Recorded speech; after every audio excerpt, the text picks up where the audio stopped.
তুল্লাহ। আমার নাম professor doctor Mohammad Mohiuddin উজ্জ্বল।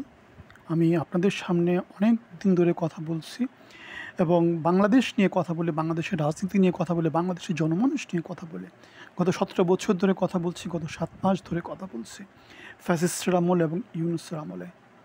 আমি বেসিক্যালি একজন ইঞ্জিনিয়ার, বুয়েট থেকে পাশ করা, এবং আমি আমেরিকা থেকে মাস্টার্স এবং পিএইচডি করেছি এবং আইবিএ থেকে এমবিএ করেছি।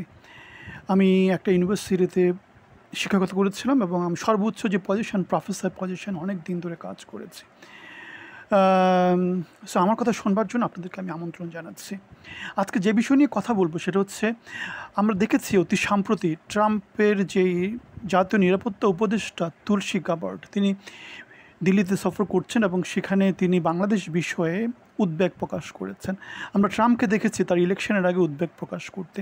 আমরা দেখেছি ডক্টর ইউনূসকে ট্রাম্পের যে প্রশাসন সেখান থেকে বিশাল একটা তেলের মজুদ কেনার জন্য ঘুষ দিতে। তেমনই কথা বলেছিলেন আশিক চৌধুরী যে আমরা এটা নিয়ে ট্রাম্পের সাথে ডিল করব। তারপর আমরা দেখেছি ট্রাম্পের যে অনেক বড় একজন অ্যাডভাইজার এলন মাস্ককে আমরা দেখেছি ডক্টর ইউনূস খুব অল্প দিনের মধ্যে স্টারলিংকের জন্য একটা লাইসেন্স দিয়ে দিতে। সো এই সমস্ত দিক সবগুলো বিবেচনা করে আমরা একটা জিনিস বুঝতে পারি যে আমেরিকা বাংলাদেশের রাজনীতিতে অনেক বড় প্রাসঙ্গিক, এবং ডক্টর ইউনূস যেহেতু ডেমোক্রেটদের সাথে অনেক ভালো রিলেশন, এবং বাংলাদেশের সরকার পতনে আমেরিকা যেহেতু বড় একটা ভূমিকা আছে, এবং তখন যেহেতু ডেমোক্রেট ছিল, এখন যেহেতু পালাক্রমে রিপাবলিকানরা ক্ষমতায় চলে আসছে, সুতরাং এখন বাংলাদেশের সাথে আমেরিকার বেশ বড় একটা ডিস্টেন্স তৈরি হয়ে গেছে।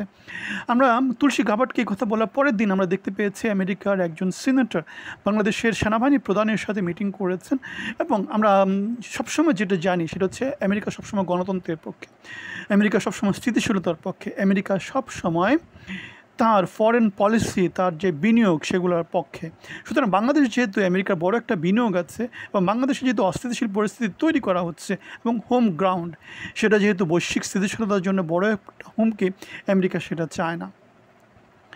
এবং আমরা বাংলাদেশেও কেউ সেটা চায় না। বাংলাদেশ অস্থিতিশীল লোক, শুধু অল্প কিছু হাতে গোনা 10-12 জন লোক ছাড়া, যারা গোলা পানিতে মাছ শিকার করছে। সুতরাং ট্রাম্প এবং তুলসী, সাথে আমাদের ভারতের যে জাতীয় নিরাপত্তা উপদেষ্টা অজিত দোভাল এবং ট্রাম্প, মোদি, সবাই মিলে আমরা দেখতে পাই যে বাংলাদেশে একটা স্থিতিশীল রাজনীতির পক্ষে সবাই কথা বলছে।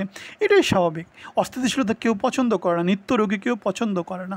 বাংলাদেশ যেহেতু একটা কি বলবো, অবমনোযোগের দেশ, এখানে কিছু লোকজন ইচ্ছে করে আয় আয় আয় রাজুতে আয় নানা রকমের ক্যাচাল তৈরি করে দেশকে অস্থিতিশীল করার চেষ্টা করে।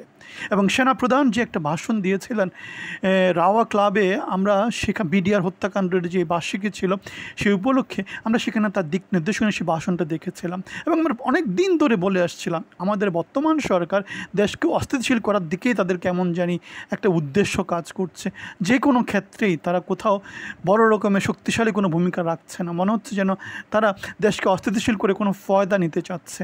আমরা সেটা অনেক আগের থেকে বলে আসছি, এবং আমরা প্রতিবার ওই জিনিসটা দেখতে পাই। সেনাবাহিনী শক্তিশালী ভূমিকা রাখার কারণে আমরা দেখতে পাচ্ছি বাংলাদেশে অস্থিতিশীলতা অনেক কম হয়েছে।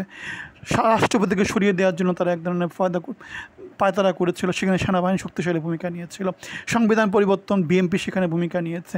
সো এই জিনিসগুলো অনেক গুরুত্বপূর্ণ, এগুলো বাংলাদেশের জন্য অনেক ভালো। এখন আমি একটা কথা সবসময় যেটা বলি, আপনি 5-6 জন লোক মিলে যদি আপনি দেশের গুরুত্বপূর্ণ ডিসিশনগুলো নিয়ে নেন, তাহলে দেশে 18 কোটি মানুষ, 20 কোটি মানুষ সাফার করে।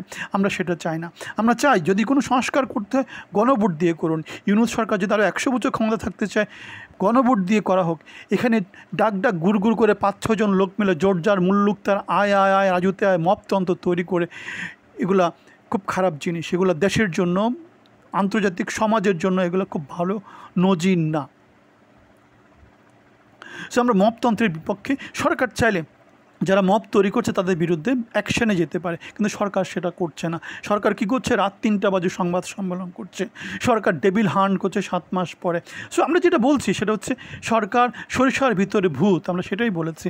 সরকারের নিয়োগ বাণিজ্য চলতেছে, সরকারের তদবির বাণিজ্য চলতেছে, সরকারের ঘুষ বাণিজ্য চলতেছে, সরকারের দুর্নীতি চলতেছে, সিন্ডিকেট বাণিজ্য চলতেছে, টাকা ছাপায় ব্যাংকে অহরহ দেদারসে দেওয়া হচ্ছে, মূল্যস্ফীতি, মুদ্রাস্ফীতি চলতেছে, ইকোনমির ব্যবস্থা খারাপ, জিডিপি প্রজেকশন আগের থেকে অনেক কমে গেছে 4.5 নেমে মানে 4.5% কমে গেছে। মানে যেখানে সারা পৃথিবীর জিডিপি বাড়তেছে, বাংলাদেশ যেহেতু এই বেল্টে আছে, ভারত এবং চীনের বেল্টে আছে, এখানে জিডিপি আমরা অনেক বছর ধরে 6-এর উপরে ছিল, এখন সেটা কমতে কমতে তলানিতে নেমে গেছে।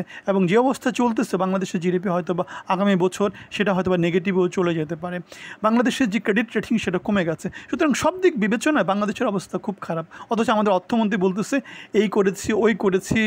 মানে একটা কথা আমি এটা বলে, হাসিনা চলে যাওয়ার আগ পর্যন্ত 4 তারিখ 5 তারিখ পর্যন্ত দেশের অবস্থা এমন কি খারাপ ছিল? আমরা চোর কিন্তু কম চুরি করছি, ওরা বেশি চোর কিন্তু চুরি করছে। সবাই চোরতন্ত্র, সবাই চুরি করছে।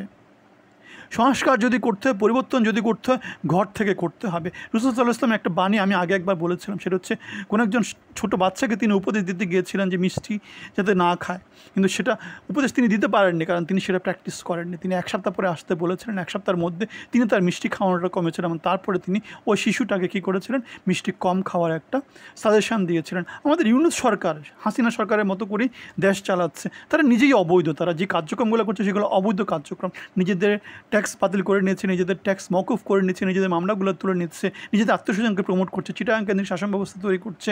সো সব কিছু হচ্ছে অনৈতিক এবং অবৈধ কার্যক্রম। এগুলো নিয়ে আমরা গত 7 মাস কথা বলেছি। হাসিনার বিরুদ্ধে আমরা 17 বছর কথা বলেছি। সো আমরা বাংলাদেশের হয়ে কথা বলি। আপনার যদি কোনো কাউন্টার লজিক থাকে, আপনারা কমেন্টে কাউন্টার লজিক দিতে পারেন, ঠিক আছে? সো আমরা যে কথাটা বলছি, তুলসী ট্রাম্প এরা উদ্বেগ প্রকাশ করছে বাংলাদেশে যে মপতন্ত্র তৈরি হয়েছে, বাংলাদেশে যে এই দমন পীড়নের নতুন একটা সংস্কৃতি তৈরি হয়েছে, বাংলাদেশে যে মানবাধিকার লঙ্ঘিত হচ্ছে সেটা নিয়ে। স্থিতিশীলতার পথে আমরা সবাই চাই, কিন্তু অল্প কিছু সুবিধাভাগের লোকজন ছাড়া। সো আমাদের ইউনূস সরকার বলছে বাংলাদেশে যুদ্ধময় পরিস্থিতি বিরাজ করছে। আমি জানি না কোথায় কী যুদ্ধ হচ্ছে। বাংলাদেশ স্থিতিশীল ছিল, আর্মি প্রধান সেটাই বলেছে। ইউনূস কোথায় কী যুদ্ধ দেখেছে? বাংলাদেশ বরং এখন খারাপ অবস্থায় আছে, অস্থিতিশীল পরিস্থিতি।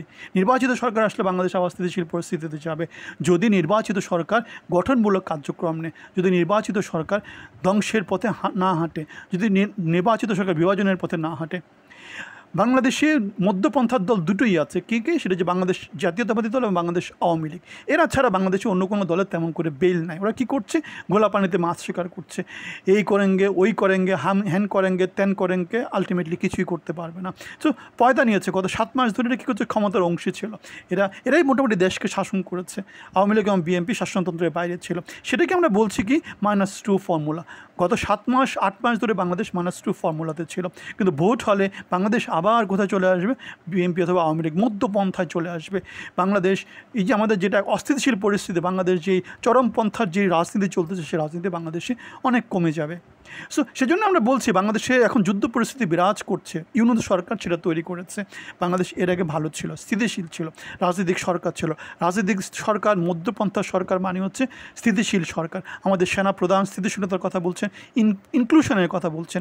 এটাই হচ্ছে সেনাপ্রধানের ঐতিহাসিক ভূমিকা। 5ই অগাস্টে তিনি ক্ষমতা নিয়ে আমাদের একটা উপদেষ্টা পরিষদ তৈরি করেছেন, কিন্তু তারা আবার নিজেদের এজেন্ডা বাস্তবায়নের পথে নেমেছে। কিন্তু সেনাপ্রধান থাকাতে তারা সেটা বাস্তবায়ন করতে পারছে না। সেনাবাহিনী শক্তিশালী ভূমিকাতে আছে। আমরা চাই সরকার ইনক্লুশনের পথে হাঁটুক, সবাইকে নিয়ে পথে হাঁটুক। দমন পীড়ন যেটা করছে, অথবা লুটপাট, চাঁদাবাজি, বাণিজ্য যেগুলো করছে, নিয়োগ বাণিজ্য যেগুলো করছে, সেগুলো থেকে সরে আসুক। বাংলাদেশের জন্য গঠন পথে হাঁটুক, সেটাই আমাদের কামনা। আপনাদের মতামত আমাদেরকে কমেন্টে জানাবেন। ভালো থাকবেন, ধন্যবাদ।